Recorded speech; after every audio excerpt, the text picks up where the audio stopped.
Friends, जय श्री कृष्ण। तो आज इस वीडियो सीरीज के 7th एपिसोड में हम देखेंगे मैग्नेटिक फील्ड के bio-Savart's law, solenoid and magnetic movement से रिलेटेड 3 मोस्ट इंपॉर्टेंट क्वेश्चंस जो कि हमारे sir doctor Amit Gupta sir द्वारा सिलेक्ट किए हुए हैं। एंड इन क्वेश्चंस को मैं एज ए स्टूडेंट नाई टीचर आपको एक्सप्लेन करूंगा एंड साथ ही आपको बताऊंगा कि क्या मेरी अप्रोच थी जिससे कि मैं नीट में फिजिक्स में 170 आउट ऑफ 180 स्कोर कर पाया। फ्रेंड्स, जब आप इस वीडियो सीरीज को अटेंड करेंगे तो आपके होल टॉपिक का रिवीजन हो जाएगा एंड साथ ही आपको अमित सर द्वारा सिलेक्ट किए हुए 3 मोस्ट इंपॉर्टेंट क्वेश्चंस भी आपको मिल जाएंगे। फ्रेंड्स, देखते हैं हमारे आज के फर्स्ट इंपॉर्टेंट क्वेश्चन क्या है। तो फ्रेंड्स, फर्स्ट इंपॉर्टेंट क्वेश्चन है, उसमें पूछ रहे हैं वो find magnetic field at point P. इस पी पॉइंट पर हमें मैग्नेटिक फील्ड बताना है। तो फ्रेंड्स, इससे पहले हमें पता होना चाहिए कि magnetic field and electric field में क्या अंतर है। तो friends, magnetic field and electric field दोनों लगभग सेम होती हैं, बस अंतर क्या होता है कि मैग्नेटिक फील्ड किसी सरफेस से किसी भी एंगल से निकल सकती है एंड किसी भी एंगल पर उस सरफेस के अंदर जा सकती है, लेकिन इलेक्ट्रिक फील्ड किसी भी सरफेस से हमेशा परपेंडिकुलर निकलती है एंड उस सरफेस के परपेंडिकुलर ही अंदर जाती है। तो फ्रेंड्स, ये हो गया एक डिफरेंस। दूसरा डिफरेंस क्या होता है कि इलेक्ट्रिक फील्ड क्लोज लूप बनाती हैं, लेकिन इलेक्ट्रिक फील्ड क्लोज लूप नहीं बनाती, लेकिन मैग्नेटिक फील्ड क्लोज लूप बनाती हैं। तो फ्रेंड्स, ये आपको दोनों डिफरेंस याद रखना है। तो अब इस क्वेश्चन करेंगे हम। तो फ्रेंड्स देखिए, जब ऐसा दिया हो तो ये क्या है, एक स्ट्रेट वायर है, एक स्ट्रेट वायर है, एक स्ट्रेट वायर है। तो बायो-सावर्ट्स लॉ को जब हम आगे डेराइव करते हैं तो हमारा इस स्ट्रेट वायर के कारण मैग्नेटिक फील्ड निकालने के लिए हमारा फॉर्मूला आता है, वो ये आता है V = magnetic field. Magnetic field का क्या आता है, ये आता है μ0/4 पाई I/r ब्रैकेट में cos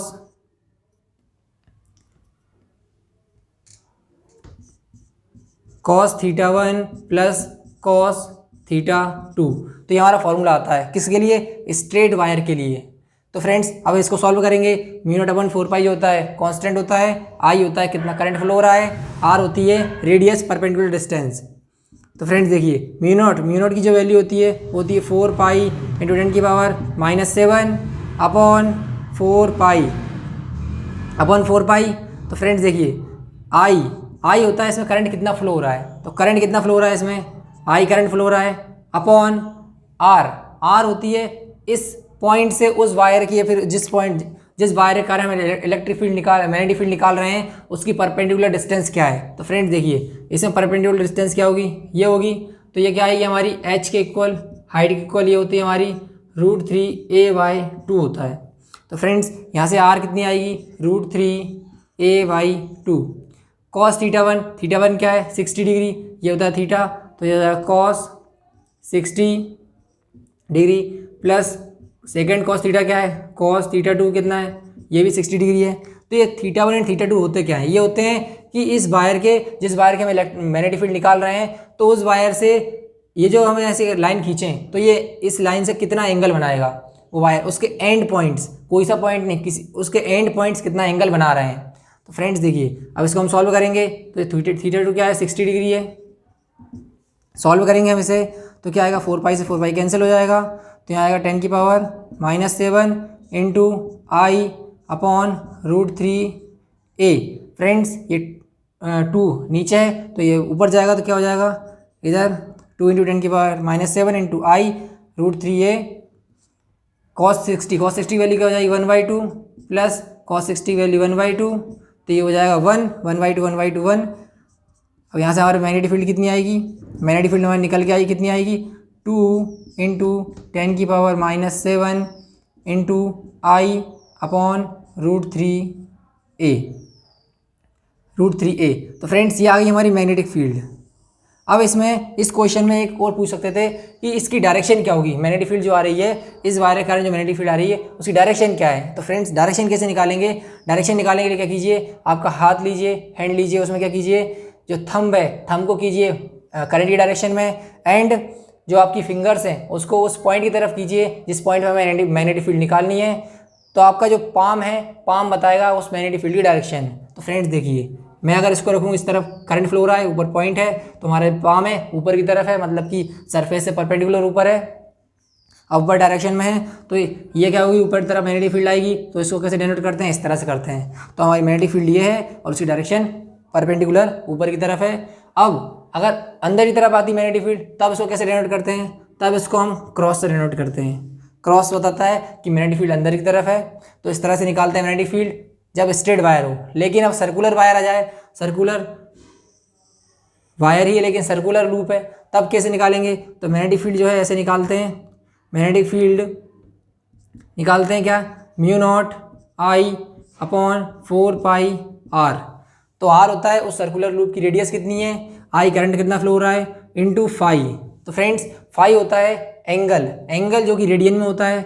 अगर सर्कुलर पूरा लूप होता है तब क्या होता है, ये 2 पाई के इक्वल होता है, 2 पाई के इक्वल होता है। एंड अगर ये लूप हाफ होता, नीचे का ना होता, सिर्फ ऊपर ऊपर का होता, तो कितना होता है ये तो ये किसके इक्वल होता है, तो ये पाई के इक्वल होता है।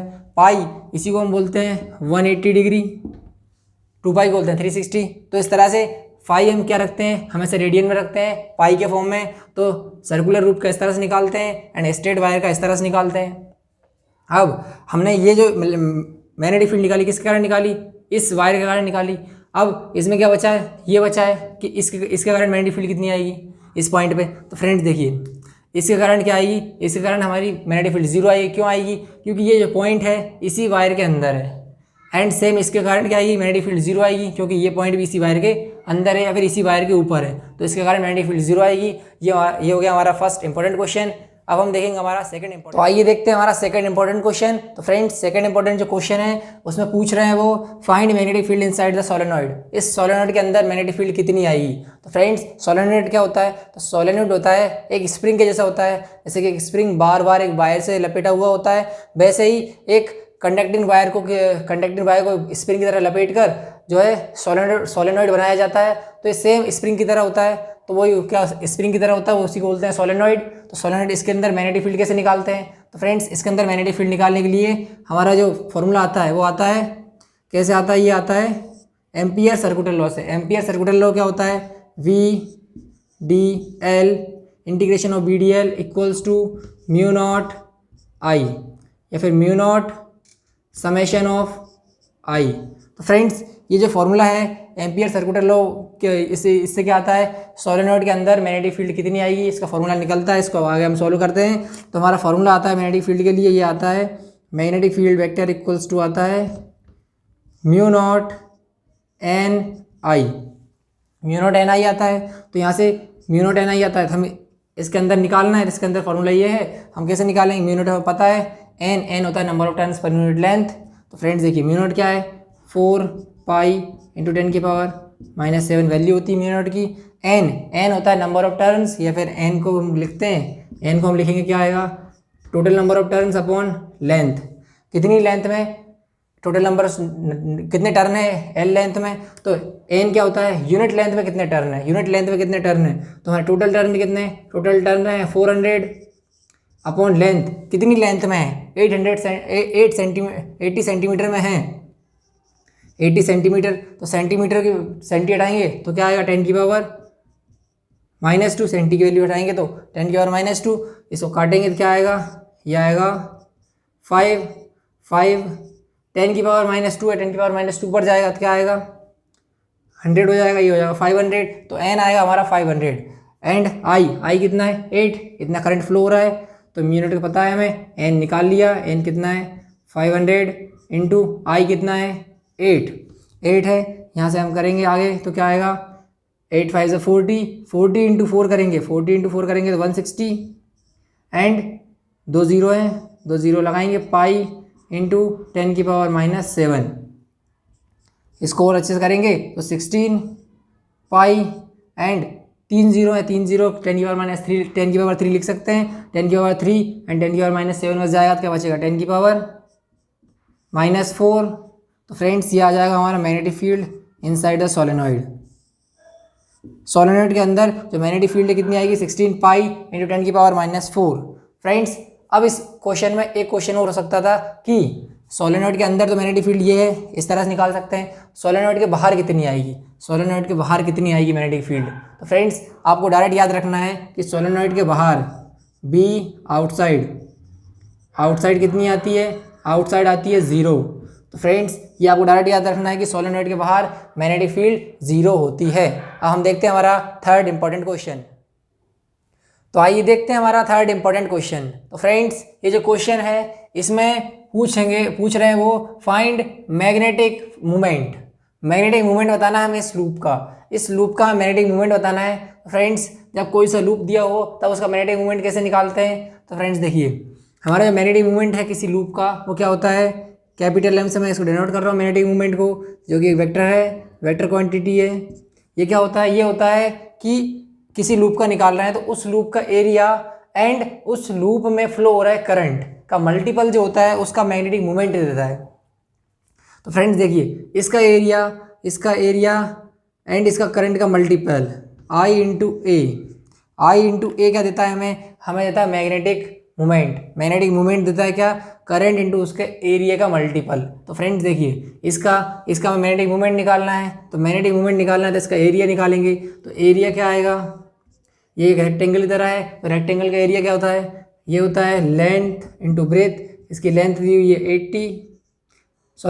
लेंथ दी हुई है 10 इंटू ब्रेथ दी हुई है 8। तो यहाँ से हमारा क्या आएगा 80 मीटर स्क्वायर। तो ये हमारा है एरिया एंड करंट कितना फ्लो हो रहा है, 2 एम्पियर फ्लो हो रहा है। तो इसका मैग्नेटिक मूवमेंट निकालेंगे हम, तो क्या आएगा आई कितना है 2 इंटू एरिया कितना है 80।